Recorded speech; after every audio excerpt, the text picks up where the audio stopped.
करेंगे उसी विषय पर करेंगे। Over to you Shubham. बहुत स्वागत है सर आपका न्यूज़ नेशन के इस कॉन्क्लेव में। मैं न्यूज़ नेशन परिवार की तरफ से आपका स्वागत करता हूं। मिर्ज़ापुर में आप अपना स्थान ग्रहण करें। मिर्ज़ापुर को लगातार लोग फिल्मों से देख रहे हैं। एक अलग छवि गढ़ने की कोशिश मिर्ज़ापुर की गई है, लेकिन जब हम यहाँ पर आए, हमने यहाँ के लोगों से बातचीत की, यहाँ की राजनीति के बारे में चर्चा की। हमारे डिप्टी एडिटर श्री हरकेश जी लगातार मिर्ज़ापुर को, जब स्टेशन से हम लोग यहाँ होटल तक आ रहे थे तो बहुत सारे परिदृश्यों पर उन्होंने चर्चा की। तो यहाँ की बहुत सारी खासियत हैं, उसको भी हम जानेंगे। और आज हमारे साथ मंत्री जी भी मौजूद हैं, उनसे भी हम चर्चा करेंगे। सबसे पहले तो सर बहुत स्वागत है आपका। हमारा ये हेल्थ कॉन्क्लेव है और राजनीतिक परिदृश्यों पर भी हम चर्चा करेंगे। मिर्ज़ापुर आकर कैसा लगता है आपको? पहला सवाल मेरा आपसे। मिर्ज़ापुर वो जिला है जिसने इस देश को राष्ट्रीय चिन्ह दिया। चुनार के बलुई पत्थरों से जो सम्राट अशोक ने काशी के सारनाथ में जो शेर की आकृति हम लोग देखते हैं, जो इस देश का राष्ट्रीय निशान है, वो चुनार के बलुई पत्थरों से ही बना है। तो मिर्ज़ापुर इस देश में अपने उन चुनार के बलुई पत्थरों से, जिसने न जाने कितनी इमारतें तामीर हुई हैं इस देश में, आज भी चुनार के जो बर्तन बनते हैं, चीनी मिट्टी के बर्तन उनको कहते हैं, उनके बर्तनों का ये ओडीओपी भी है इस ज़िले की। पीतल के बर्तन की ओडीओपी है। तो कालीन, जैसा आपने कहा कि कालीन, तो माँ विंध्यवासिनी सबसे महत्वपूर्ण है कि इस पूरे इलाके में दूर दूर तक के लोगों के आराध्य है माँ विंध्यवासिनी, और उनका धाम लोगों की आस्था का बहुत बड़ा केंद्र है। नवरात्रि का मेला जो यहाँ लगता है, उसमें करोड़ों लोग, मुझको लगता है कई कई लाख लोग प्रतिदिन दर्शन करते हैं। तो दोनों नवरात्रि में 9 दिन का जो मेला है, तो कहीं न कहीं से मिर्ज़ापुर और जो पुरानी चीज़ें हैं, कभी रुई के कारोबार का बहुत बड़ा केंद्र हुआ करता था मिर्ज़ापुर। ये बहुत अतीत की बात मैं आपसे कर रहा हूँ, ये अंग्रेज़ों गुलामी के दौर की बात कह रहा हूँ। और फिर पीतल के बर्तन, तो कालीन और पीतल के बर्तन वर्तमान में इस ज़िले की पहचान है। आध्यात्मिक तौर पर हम देखें तो आध्यात्मिक जगत का वैभव काल जो है वो इस वक्त चल रहा है। विंध्याचल कॉरिडोर को डेवलप किया जा रहा है, लगातार सरकार इस दिशा में काम कर रही है। और पर्यटन जो है, इससे उत्तर प्रदेश की जो अर्थव्यवस्था है उसको खास तौर पर और भी ज़्यादा मजबूती मिल रही है और भी ज़्यादा ताकत मिल रही है। आपने पीतल उद्योग की बात की, मैं मिर्ज़ापुर के लोगों से ही बात कर रहा था। पीतल उद्योग का जो हम कह सकते हैं एक गोल्डन टाइम था, वो अब यहाँ पर नहीं रहा। क्यों? फिर से सरकार ने ओडीओपी में जब से लिया है, बहुत सारी चीज़ें उत्तर प्रदेश की ओडीओपी में आने के बाद से उत्तर प्रदेश में करीब, मुझको लगता है कि 33 या 32 जीआई हो चुके हैं अब तक। बनारस में छोटी छोटी चीज़ें जो कभी पहचान हुआ करती थी, उन सबको जीआई के तहत लाया गया है। अब उनकी पहचान दुनिया में बड़ी है। और वन डिस्ट्रिक्ट वन प्रोडक्ट ने पूरे उत्तर प्रदेश के प्रत्येक ज़िले में, आपको याद होगा कि आजमगढ़ की ब्लैक पॉटरी है, बनारस का लकड़ी का खिलौना, जरदोजी का काम, बनारसी साड़ी, बनारसी पान, लंगड़ा आम, लाल पेड़ा, उस शहर की छोटी छोटी चीज़ों को ओडीओपी में जैसे कराने के बाद अब उनकी पहचान दुनिया के स्तर पर, तो कोई ऐसा जिला नहीं जिसकी अपनी पहचान के। सिद्धार्थ नगर की पहचान कभी भगवान गौतम बुद्ध से जुड़ी थी, लेकिन आज वो काला नमक जो चावल है, वो सिद्धार्थ नगर की पहचान है। तो ऐसे हर ज़िले ने अपनी चीज़ों को, प्रतापगढ़ का आंवला है, तो हर ज़िले ने अपनी अपनी चीज़ों को, अब उसके चलते उनको दुनिया में एक बड़ा बाज़ार मिल रहा है। तो पहचान बढ़ी है और उन चीज़ों की डिमांड भी बढ़ी है। तो ओडीओपी ने एक बहुत नई पहचान दिया। अभी आपने चर्चा किया कि मिर्ज़ापुर में पर्यटन की अपार संभावना है, इसलिए कि वो ज़िला है जिसके पास पहाड़ है, नदियां हैं, झीलें हैं, दर्जनों ऐसे वाटरफॉल हैं जिनको कि हम विकसित करके एक बहुत अच्छे पर्यटन के रूप में, केंद्र के रूप में विकसित कर सकते हैं। तो अभी हमारे यहाँ उत्तर प्रदेश में इको टूरिज्म बोर्ड बना है। उस बोर्ड की संभावनाओं में सर्वाधिक संभावनाएं हम लोग मिर्ज़ापुर और इसी के कभी हिस्से रहे सोनभद्र, एक तो मिर्ज़ापुर, सोनभद्र और चंदौली, इन तीनों ज़िलों में जैसे सलखन है, हम लोग अभी हमारे पर्यटन मंत्री, वन मंत्री, तो इको टूरिज्म बोर्ड में उत्तर प्रदेश के ये सारे मंत्रालय एक साथ जोड़ के काम कर रहे हैं। उसके पीछे अभी तक पर्यटन में क्या होता था कि एक विभाग काम करना चाहता था, दूसरा विभाग उसमें रोक लगा देता था। तो हम लोगों ने वो जितने हमारे इस इलाके में किले हैं, आपके ज़िले में भी बहुत सारे किले हैं, तो किलों में जो संभावना, जो झीलें हैं, बांधे हैं, तो बांध के बाद उनकी जो बड़ी बड़ी झीलें हैं उनमें वाटर स्पोर्ट्स के लिए और अपने जितने वाटरफॉल में उनको और अच्छा करने के लिए कि वहाँ रिजॉर्ट बनाए जाए, वहाँ रुकने के लिए लोगों को प्रेरित किया जाए। तो ऐसे करके हम लोगों ने पूरे मिर्ज़ापुर की पहचान के जितने भी स्थान थे उन सबको चिन्हित कर लिया है। लेकिन सर, जैसे अयोध्या है, वहाँ पर राम मंदिर का निर्माण हुआ है और उसके बाद अयोध्या की जो पहचान है वैश्विक मानचित्र पर एक अलग ही उभर कर आ रही है। वहाँ का जो डेवलपमेंट है, उसकी जो स्पीड है वो बहुत ज़्यादा है। लेकिन मिर्ज़ापुर को अगर हम देखिए यहाँ विंध्य धाम है और लाखों करोड़ों लोग यहाँ पर आते हैं, तो उसके लिए क्या विजन आपने सोच कर रखा है? देखिए, कहीं राम है, कहीं शिव है, कहीं कृष्ण है। इस देश में मान्यताओं के लिए ये हमारे तीनों आराध्य देव बहुत महत्वपूर्ण है। बहुत भगवान राम के पीछे आपको पता है कि वो 500 वर्षों का संघर्ष, लाखों लाख लोगों की कुर्बानियाँ, बार बार उस मंदिर को तोड़ा गया, तो इससे लोगों की आस्था जुड़ी हुई है। करोड़ों लोग ऐसे थे जो अपने जीवन में उनको कल्पना नहीं थी कि वो कभी भगवान राम का मंदिर बना हुआ देख पाएंगे। तो इस देश की एक बहुत प्रतीक्षित, जो कह सकते हो कि करोड़ों लोगों की आस्था का केंद्र भगवान राम का मंदिर बना। इसके पहले बाबा विश्वनाथ का कॉरिडोर बना और अभी आपको पता है कि वो जो वृंदावन में, वहाँ भी बांके बिहारी के कॉरिडोर की बात हो रही, इसलिए कि वहाँ के मंदिर जो कि गलियों में है, सकरे स्थान पर, और जो भीड़ उमड़ रही है उससे अभी आपने देखा कुछ दिन पहले भी एक दुर्घटना हुई थी। तो बांके बिहारी का भी कॉरिडोर बनने जा रहा है। और जहाँ तक माँ विंध्यवासिनी का सवाल है, ये इनके प्रति जो मैंने आपसे कहा कि नवरात्रि के दिनों में, ऐसे तो सामान्य दिनों में जो भीड़ आती है, जो दर्शनार्थी आते हैं, वो 9 दिन, जो कि 9 दिन 9 दुर्गा और 9 देवी के लिए माने जाते हैं, उस दिन इनके लिए बहुत अपार भीड़ होती है, इसकी कल्पना करना मुश्किल होता है। तो आस्था का अलग अलग केंद्र होता है और मिर्ज़ापुर भी उससे अलग नहीं है। माँ विंध्यवासिनी का धाम भी पहले आपने देखा कैसे सकरी गलियों में था और माँ गंगा से भी वो अलग थी, लेकिन आज सामने माँ गंगा दिखाई दे रही हैं। जैसे काशी में बाबा विश्वनाथ और माँ गंगा के बीच में 400 मकान बने हुए थे, आज बाबा विश्वनाथ का कॉरिडोर है, सामने माँ गंगा है, लोग जल लेते हैं, जलाभिषेक करते हैं। तो यहाँ भी अब है कि माँ के दर्शन के पहले वो गंगा स्नान करते हैं, गंगा स्नान करेंगे, सीढ़ियाँ चढ़ेंगे और माँ का दर्शन करेंगे।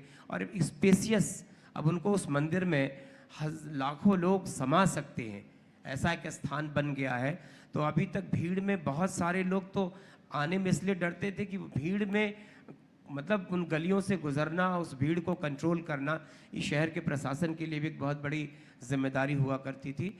अब कॉरिडोर बनने के बाद निश्चित ही माँ के प्रति, अब जो आता है काशी, वो अयोध्या ज़रूर जा रहा है, जो अयोध्या आ रहा है वो काशी ज़रूर आ रहा है, प्रयागराज जाना चाहता है, माँ विंध्यवासिनी का दर्शन करना चाहता है।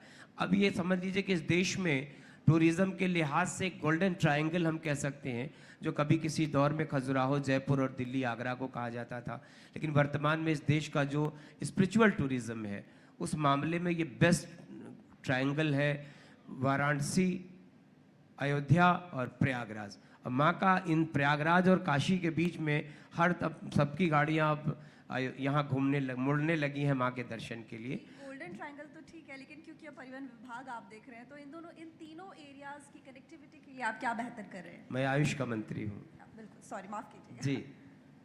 तो आयुष में आयुर्वेद, होम्योपैथ, यूनानी, सिद्धा, स्वरिक्पा और नेचुरोपैथी, योग, ये कुल 7 विधाएं हैं। सर, हेल्थ का कॉन्क्लेव है और जाहिर सी बात हम स्वास्थ्य पर भी आपसे चर्चा करेंगे, लेकिन एक सवाल जो सबसे ज्यादा लोगों के बीच उमड़ रहा था जब हम लोगों से बातचीत कर रहे थे, मिर्जापुर की आपने बात करी, जिक्र किया कि जिस तरीके से यहाँ पर माँ विंध्यवासिनी का मंदिर है और लोग करोड़ों जो भक्त हैं वो यहाँ पर दर्शन करने के लिए आते हैं। लेकिन सबसे बड़ा सवाल ये खड़ा होता है कि मिर्ज़ापुर को जो बाहर के लोग हैं, अमूमन हम नोएडा से आए हैं, दिल्ली से आए हैं, तो वहाँ पर मिर्ज़ापुर फिल्म जब ये मूवी सामने आई उसके बाद जो क्राइम सीन वहाँ पर थे, जिस तरीके से उसमें गोली, बंदूक, बम, गालियां, ये सब दिखाया गया। और उत्तर प्रदेश में तो जीरो टॉलरेंस की नीति के तहत मुख्यमंत्री लगातार कार्रवाई करते हैं, क्राइम का रेट जो है वो जाहिर सी बात है कम हुआ है। एक जो अलग छवि गढ़ने की कोशिश मिर्जापुर की जाती है, आप लोग कभी इसका विरोध नहीं करते हैं? क्यों नहीं करते? कभी किसी दौर में ऐसी परिस्थितियां थी उत्तर प्रदेश की, जब गाजीपुर को अपराध को लेके, बनारस को लेके, मिर्ज़ापुर को लेके लोग फिल्में बनाते थे। सच में ऐसा माहौल था, ऐसी परिस्थितियां थी, अपराध अपने उच्चतम बिंदु पर था। लेकिन आज ऐसी फिल्में बनाने की किसी को ज़रूरत नहीं है, इसलिए कि उत्तर प्रदेश में अपराध एकदम न के बराबर, आपने कहा ना जीरो टॉलरेंस, जीरो टॉलरेंस की सरकार है। माफिया और गुंडे या तो जेलों में हैं या उत्तर प्रदेश छोड़ के जा चुके हैं, या अपराध से उन्होंने किनारा कर लिया है। अपराध, जब 25 करोड़ की आबादी का उत्तर प्रदेश है, दुनिया के किसी देश की आबादी, आपको पता है कि ऑस्ट्रेलिया महाद्वीप है और उसकी आबादी 2.5 करोड़ है। दुनिया के न जाने कितने देश हैं, किसी की आबादी 3 करोड़, किसी की 5 करोड़, किसी की 7 करोड़। तो उत्तर प्रदेश कहने को एक राज्य है, लेकिन दुनिया में ये 5वें नंबर, 5 देशों के बाद 6वें नंबर पर इस देश की आबादी है, जिसमें खुद भारत, चीन, ब्राज़ील, तो अमेरिका। तो हम अपने आप में आबादी के लिहाज से दुनिया के सबसे बड़े सूबे हैं। तो कभी किसी ने इसको एक उत्तर प्रदेश की छवि ही खराब करके रखा था। माफिया राज था, वसूली होती थी, रंगदारी होती थी। लोग आज उत्तर प्रदेश में, अभी आपने देखा कि ग्लोबल इन्वेस्टर समिट हुई, 35 लाख करोड़ रुपए उस समय तक आए, और उसके बाद ख़त्म होने के बाद भी वो रकम वर्तमान में 40 लाख करोड़ रुपए तक पहुंच गई है, जिसमें अभी माननीय प्रधानमंत्री जी ने और उत्तर प्रदेश के हमारे यशस्वी मुख्यमंत्री योगी आदित्यनाथ जी ने, दोनों लोगों ने अभी ग्राउंड ब्रेकिंग सेरेमनी किया, जिसमें 10 लाख करोड़ की योजनाएं धरातल पर आईं। कभी किसी दौर में उत्तर प्रदेश में कोई उद्योग लगाने के बारे में सोच नहीं सकता था, इसलिए कि उत्तर प्रदेश के अपराधी अपहरण के डर से उन्होंने अपने उद्योग ट्रांसफ़र कर लिए, वो उत्तर प्रदेश छोड़ के चले गए। तो कभी उद्योग उत्तर प्रदेश में अपहरण का उद्योग हुआ करता था, रंगदारी और वसूली, जेलों से समानांतर सरकारें चलती थी। लेकिन आज उत्तर प्रदेश बड़े गर्व से कहता है कि उत्तर प्रदेश में अपराध न के बराबर है। और अपराधी, मैंने आपसे कहा कि या तो स्वर्गलोक से धार चुके हैं या जेलों में हैं। वर्तमान में किसी को अपनी मनमानी करने की और अपराधियों के प्रति जो उत्तर प्रदेश की पुलिस का, उत्तर प्रदेश की प्रशासन का, शासन का जो रवैया है, तो योगी जी ने ऐसा कर दिया है कि अपराधी उत्तर प्रदेश में अपराध करने की हिम्मत नहीं कर सकता। तो मुझको लगता है कि वो फिल्में हमारे अतीत का आईना थी, न कि वर्तमान का। बिल्कुल सर, लेकिन एक बड़ी बात यह कि जिस तरीके से आप जब बीजेपी गवर्नमेंट में आई तो संगठित अपराध को खत्म करने को लेकर सबसे ऊपर मोटो रहा है, और वो देखने को भी मिल रहा है। अब बहुत सारी बातों पे अगर हम देखें तो मिर्ज़ापुर में खासकर अगर हम देखें, अब अगर अर्निंग सोर्सेज की बात करें, ज़्यादातर जगह जैसे कि कुछ ना कुछ उद्योग देखने को मिलते हैं। अभी हम थोड़ी देर पहले बात कर रहे थे पीतल की, कालीन की, आपने बताया कि रुई को लेकर, लेकिन वो इतिहास की बात है। और हमारी जो चर्चा हुई थी थोड़ी देर पहले, जैसे कि शुभम ने बताया कि हम चर्चा कर रहे थे लोगों से, तो कि कालीन भदोही शिफ्ट हो गया है, पीतल की बात हुई तो पीतल मुरादाबाद शिफ्ट हो गया है। वो जो पहचान थी वो कहीं ना कहीं मिटती जा रही है, धूमिल होती जा रही है। समय राजनीति ने कहीं न कहीं से इन जिलों की उपेक्षा किया, ये तय है।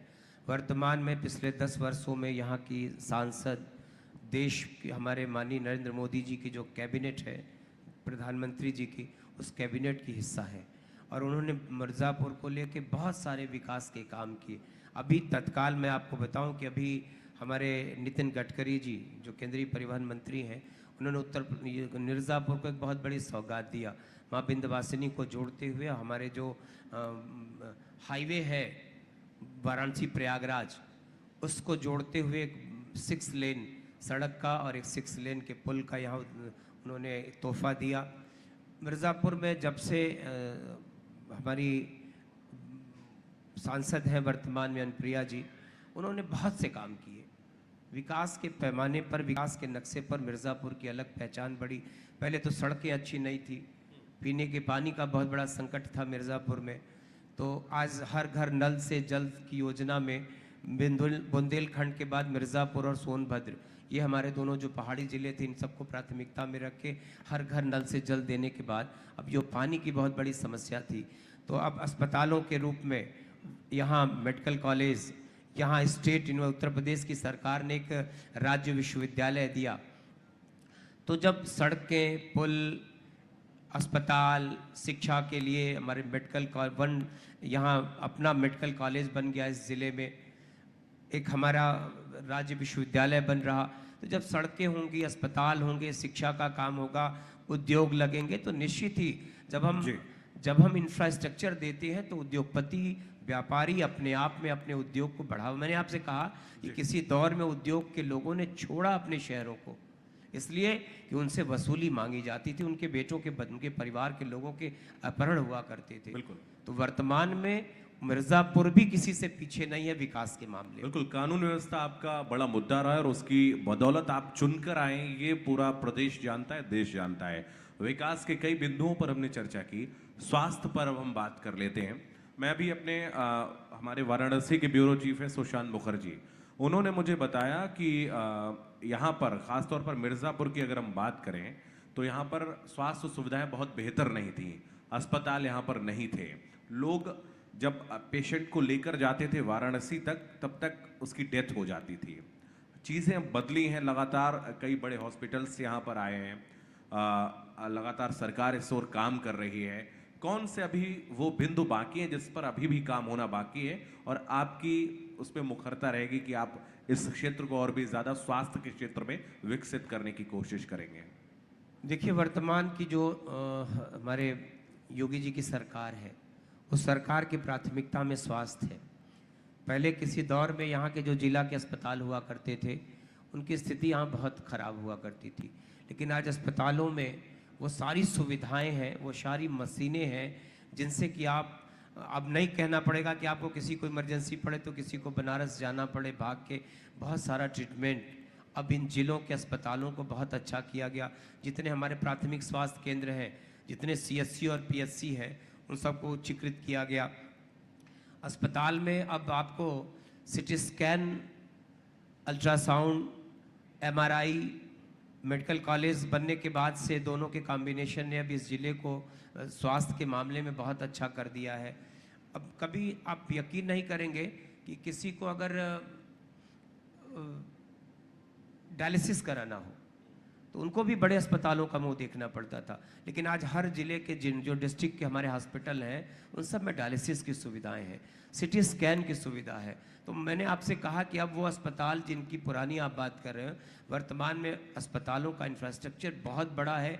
डॉक्टर, अभी उत्तर प्रदेश की सरकार ने ये निर्णय किया, पहले हम बड़े डॉक्टर, अच्छे स्पेशलाइज्ड डॉक्टर को हायर नहीं कर पाते थे, इसलिए कि हम जो सैलरी देते हैं और वही डॉक्टर, जैसे कोई कार्डियो सर्जन हो, कोई मेडिसिन का डॉक्टर हो, कोई नेफ्रोलॉजी, यूरोलॉजी, इनके जो स्पेशलाइज्ड डॉक्टर होते हैं, हम उनको कभी कल्पना नहीं करते थे कि वो हमारे यहाँ के काम करेंगे, इसलिए कि हमारी सैलरी बहुत कम होती है। जब वो प्राइवेट हॉस्पिटल में काम करते तो उनकी सैलरी 5 लाख, 6 लाख, 7 लाख रुपया होती है। अब सरकार ने सुविधा कर दिया कि हम किसी को भी 5 लाख रुपया भी सैलरी देना पड़े तो हम ऐसे स्पेशलाइज्ड डॉक्टरों को हायर कर सकते हैं, उनको जोड़ सकते हैं, उनको नौकरी दे सकते हैं। इसके चलते हमारे अस्पतालों में जिन बड़े इस बात पे तालियां होनी चाहिए, क्योंकि स्वास्थ्य के क्षेत्र में जिस तरीके से काम कर रही है सरकार। अब एम्बुलेंस की कमी है। अब पूरे ज़िले में हम लोगों ने एम्बुलेंस को उस गांव तक पहुंचने में भी जो समय था, शहरों में जो पहुंचने का समय था, उसको भी मिनिमाइज़ कर दिया। आज एम्बुलेंस वेल डेवलप्ड हमारी एम्बुलेंस है, हमारी ICU की एम्बुलेंस हम लोग बना रहे हैं। तो इसके चलते मतलब मुझको लगता है कि सबसे ज़्यादा प्राथमिकता जैसे शिक्षा को लेकर है, तो वैसे ही स्वास्थ्य को लेकर है। और मेरा आयुष का मंत्रालय 2017 में, जब तक केंद्र में 14 में आयुष का मंत्रालय बना, ये हमारे देश के यशस्वी प्रधानमंत्री नरेंद्र मोदी जी की प्राथमिकताओं में है आयुष। आयुर्वेद आपको पता है कि हमारे देश की बहुत प्राचीन विधा है, होम्योपैथ है, यूनानी है, और इस देश के पर्वतीय अंचलों में कश्मीर से लेकर हमारे सब जो पूर्वोत्तर के राज्य हैं उनके तक प्रचलित एक विधा है सुवारिकपा, जो कि भगवान गौतम बुद्ध से मानी जाती है, जिसकी उम्र आप 2700 साल कह सकते हो। हमारे आयुर्वेद की उम्र वेदों से मानी जाती है। तो ये ऐसी प्राचीन, और जैसे होम्योपैथ यूनानी है, होम्योपैथ है, होम्योपैथ को सर हैनीमैन, इसका जन्म यूनान वहाँ हुआ जर्मनी में, लेकिन उनके जन्म के बाद से पिछले 250 वर्षों में 270 साल हुए उनके इस पैथी को, लेकिन सर्वाधिक फल फूल रही है वो हिंदुस्तान में। वो तो सिद्धा है, वो दक्षिण भारत के राज्य तमिलनाडु में विशेष करके प्रचलित है। तो इन सारे चीज़ों को एक साथ उन्होंने जोड़ के आयुष का मंत्रालय बनाया। आपने देखा कि इस देश में अभी तक नेचुरोपैथी के प्रति लोगों को बहुत, लेकिन नेचुरोपैथी ने इस देश में अपनी नई पहचान कायम किया। किसी राज्य के किसी मुख्यमंत्री को आपने हमेशा गले में मफलर लपेट के देखा होगा, ठीक है। आज उस मुख्यमंत्री का वो मफलर चला, हट गया। उसके पीछे वो नेचुरोपैथी इस देश में एक बहुत तेजी से लोकप्रिय होने वाली विधा है। योग को आपने देखा कि मोदी जी के प्रयासों ने योग को सारी दुनिया में 21 जून को सारा विश्व योग करता है और दुनिया ने योग को स्वीकारा। यहाँ तक कि दुनिया के तमाम मुस्लिम देशों में भी योग करते हुए लोग आपको दिखते हैं। तो वैसे ही आयुष को, लेकिन उत्तर प्रदेश की सरकार जो सपा की सरकार थी, उसने 3 वर्षों तक आयुष का मंत्रालय उत्तर प्रदेश में बनने नहीं दिया। तो 2017 में जब योगी जी की सरकार बनी, तब उन्होंने जाके उत्तर प्रदेश में आयुष का मंत्रालय बनाया। 7 वर्ष हो चुके हैं मंत्रालय को। हमने भी उत्तर प्रदेश के पिछले 11 जिलों में 50 इंटीग्रेटेड आयुष के इंटीग्रेटेड हॉस्पिटल हम बना रहे हैं। अब अलग अलग हॉस्पिटल नहीं, यूनानी के, होम्योपैथ के और आयुर्वेद के हॉस्पिटल प्रत्येक जिला मुख्यालय पर मुझको बनाना है। तो इस तरह के अस्पताल 4000 अस्पताल, 3959 हॉस्पिटल आयुष के उत्तर प्रदेश में है पहले से। नए हॉस्पिटल हम बना रहे हैं, 14 अस्पताल हमारे नए 14 जिले के मुख्यालयों पर बन गए हैं, जिनको उद्घाटन हमने अभी पिछले दिनों किया है जी। तो जो हमारी हेल्थ मिनिस्ट्री है वो काम कर रही है।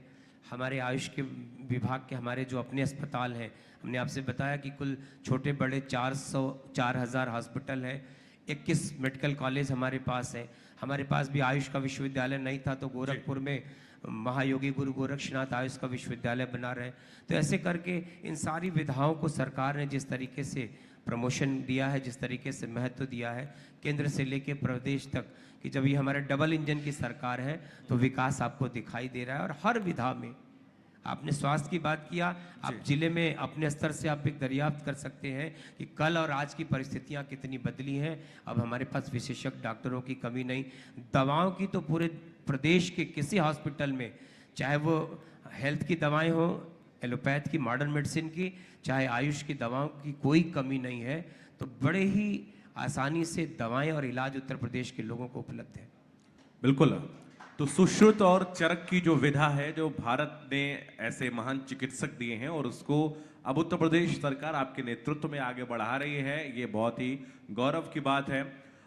चूंकि आप सामने हैं, चुनाव में जाने वाले हैं, मेरा लालच थोड़ा और भी जाग गया है। मैं आपसे कुछ और सवाल ले लूँ। हालांकि आचार संहिता की एक परिधि है जिसके अंतर्गत हम सभी बंधे हुए हैं। आपका चूंकि व्यापक अनुभव रहा है राजनीति का, बीजेपी से इतर भी रहा है, क्या फर्क है बाकी दलों में और भारतीय जनता पार्टी में जब आप आए और आपको बड़ी जिम्मेदारियां भी दी गई? कथनी और करनी का फर्क है। इसके पहले लोगों ने इस देश को आज़ादी के पिछले 60-65 सालों में गरीब की बात तो किया, लेकिन सच में गरीब को कुछ देने का प्रयास नहीं किया। किसान की बात किया, मजदूर की बात किया, नौजवान की बात किया, माताओं बहनों की बात किया, लेकिन उन्होंने किसी को सच्चे मन से कुछ दिया नहीं। लेकिन पहली बार आज़ादी के इतने वर्षों के बाद अगर इस देश के किसान को किसी ने किसान सम्मान निधि दिया, तो उत्तर बीजेपी की गवर्नमेंट है, जिन्होंने आज किसानों के खाते में 6000 रुपये। आपको याद है कि कभी किसी दौर में अखबार की खबरें बना करती थी आत्महत्या की, कि किसान की फसलें जब बर्बाद होती थी, चाहे किसी भी प्राकृतिक आपदाओं से, तो वो किसान फिर टूटता था और अंत में आत्महत्या करने पर विवश होता था।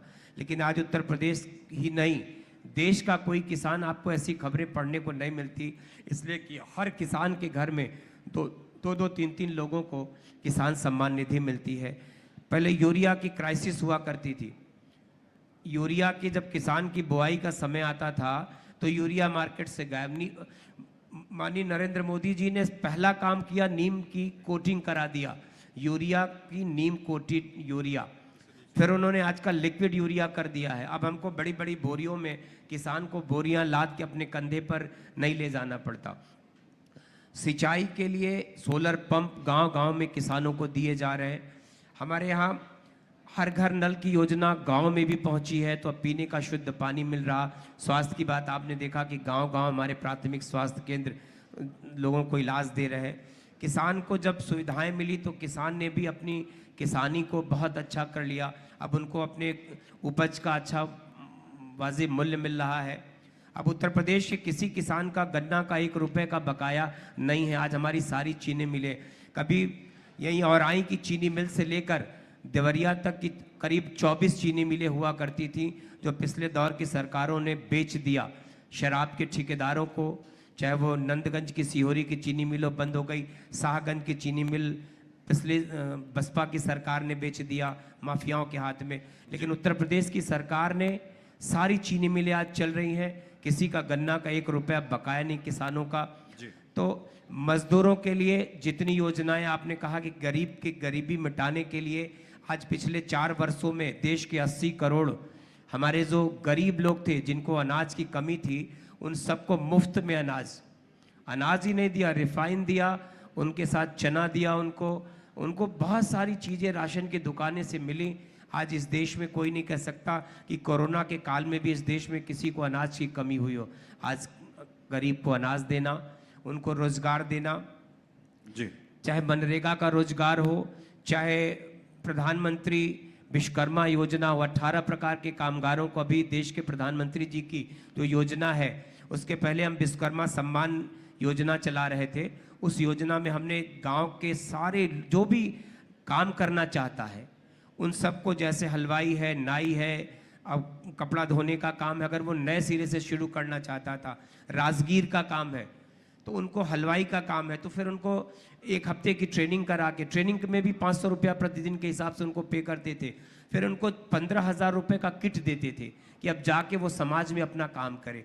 फिर उसके बाद वर्तमान की जो विश्वकर्मा सम्मान योजना है, प्रधानमंत्री विश्वकर्मा सम्मान योजना, इस योजना में उत्तर प्रदेश ही नहीं देश के 18 प्रकार के कामगारों को हम 1 लाख, 2 लाख और 3 लाख रुपया मात्र 5% ब्याज पे उनको दे रहे हैं कि अगर वो उद्योग लगाना चाहते हैं, बड़ी दुकान शोरूम खोलना चाहते हैं, जैसे कोई बढ़ई है वो अपना काम करता है, लेकिन अगर उसको लगता है कि एक अच्छा बड़ा कारोबार करना, तो फिर हम उसको लोन उपलब्ध करा रहे हैं। तो मजदूर को, किसान को, नौजवानों को आज सबको छात्रवृत्ति मिल रही है। पढ़ाई में 1 से लेकर 8 तक एजुकेशन बच्चों की फ्री है। उसमें छोटे बच्चों को हम 1100 रुपया अगर देते हैं बस बैग के लिए, जूते मोजे के लिए, ड्रेस के लिए, तो वह पैसा भी डीबीटी के माध्यम से, जो जनधन के खाते इस देश में वर्तमान में करीब 51 करोड़ खाते इस देश में खुले हैं, जिनके चलते वो प्राइमरी स्कूल के बच्चे का कक्षा जो 1100 रुपया है वह भी उनके माता पिता के खाते में डीबीटी के माध्यम से जाता है। किसान सम्मान निधि से लेकर जितने प्रकार के महिलाओं को जो उनको पेंशन मिलती है, जो वृद्धा पेंशन मिलती है, जो निराश्रित माताएं बहनें उनको जो पेंशन मिलती है, दिव्यांग को जो पेंशन मिलती है, इन सारे लोगों के पैसे उनके डीबीटी के माध्यम से उनके खाते में ट्रांसफर होते हैं। पूरे देश में स्वच्छता का जो आंदोलन मोदी जी ने चलाया, तो सबको 14 करोड़ से ज़्यादा शौचालय देश में बना के दिए जा चुके हैं। 4 करोड़ गरीबों के आवास इस देश में। तो गरीब को गरीब कहा तो गरीबी मिटाने के लिए जितना काम हो सकता है केंद्र और प्रदेश की सरकार ने मिलकर किया उनके लिए। आज गरीब खुश है, उसके पास अपनी छत है, अपना आवास है।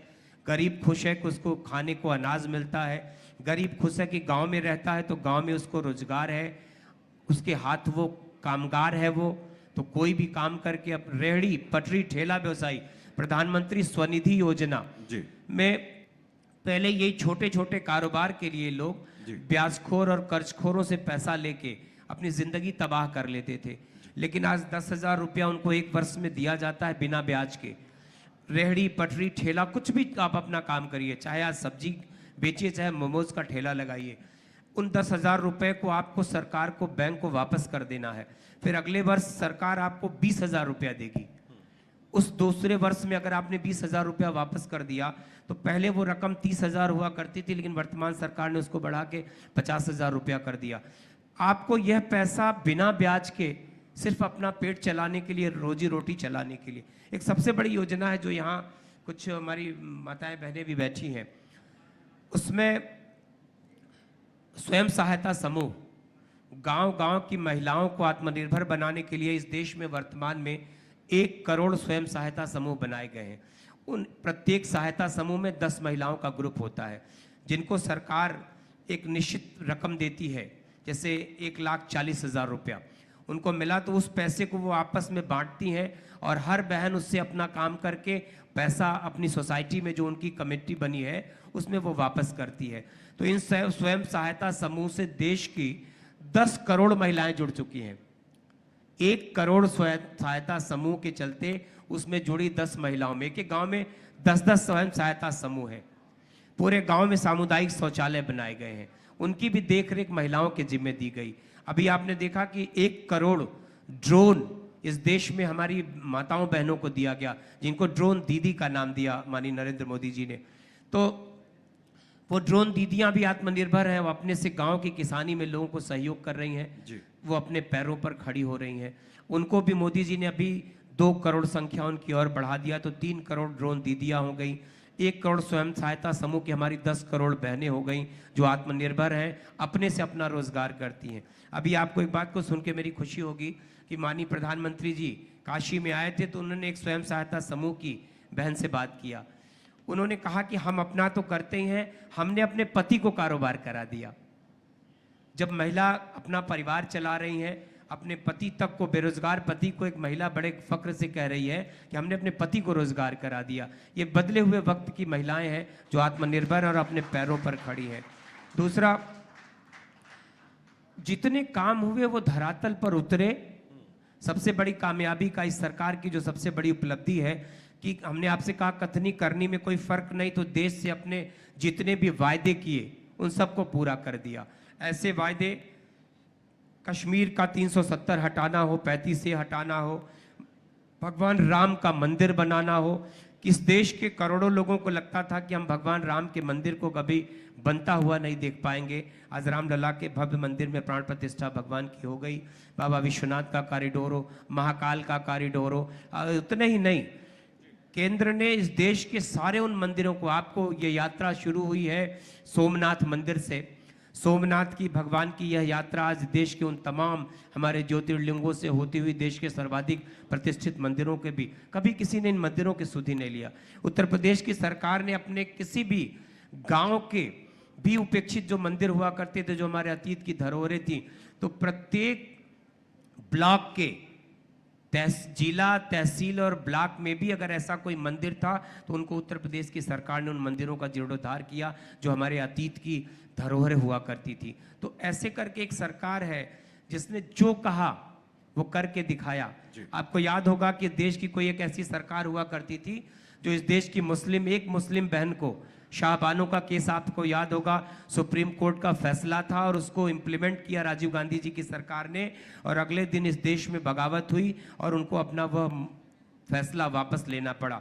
लेकिन आज भारतीय जनता पार्टी बड़े गर्व से कहती है कि देश की करोड़ों उन मुस्लिम बहनों को एक झटके में उन्होंने 3 तलाक के मुद्दे पर उनको उनका हक दिला दिया और पूरे देश ने उसको स्वीकार किया। तो भारतीय जनता पार्टी जो कहती है वो करती है, और इसीलिए आज मोदी जी की बात इस देश के लोगों के लिए गारंटी है। कहते हैं ना, मोदी की गारंटी। अभी मोदी जी की एक वैन जो विकसित भारत संकल्प यात्रा के तहत एक वैन गांव-गांव गई, पूरा प्रशासनिक अमला गांव में जाके बैठा और लोगों के जितने भी लाभार्थी हुआ करते थे, किसी का राशन कार्ड नहीं, किसी का आयुष्मान कार्ड नहीं। आपने कहा भी कि इस देश की ऐसी सरकार है जिसने रोजगार की गारंटी लिया, आवास की गारंटी लिया, शिक्षा की गारंटी लिया, स्वास्थ्य की गारंटी। इस देश के अब तक 14 करोड़ लोगों का आयुष्मान कार्ड बन चुका है।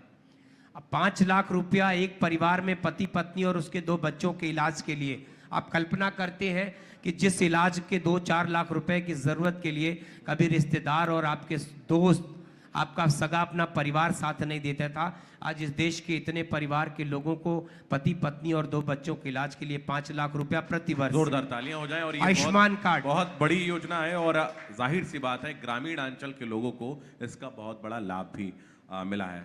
बहुत धन्यवाद सर, आपने अपना कीमती वक्त जो है हमें दिया, तमाम मुद्दों पर बात की। आप धन्यवाद। बहुत शुक्रिया। आप मंच पर हमारे साथ बने सर, मैं रहिए। आपसे रिक्वेस्ट करूंगी कि प्लीज आप मंच पर बने रहिए।